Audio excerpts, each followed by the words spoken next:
To define a single-phase cable, click on the underground cable symbol. You will need to connect the cable from a location that has a Y connection. Select one of the A, B, or C phases when choosing from and to connections for the cable.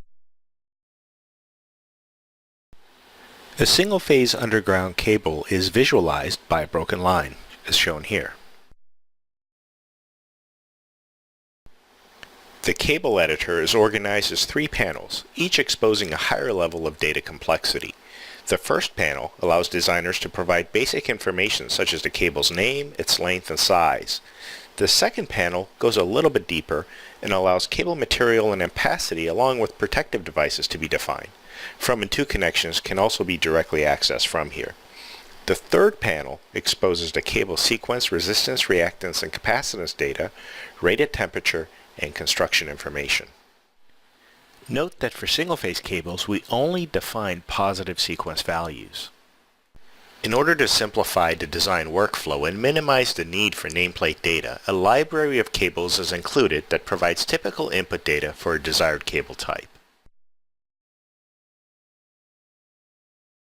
Cable phasing can always be checked from the first panel here. Cables can also have protective devices assigned on their from and to sides as shown here. Open and close status for these devices can be toggled with the one-line diagram reacting to such changes.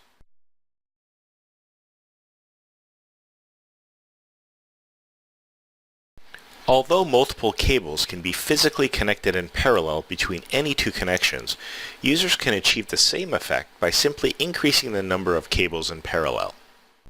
The cable's RNX values, along with ampacity, are adjusted accordingly as the number of cables in parallel increases or decreases. This concludes our short tutorial on single-phase cables.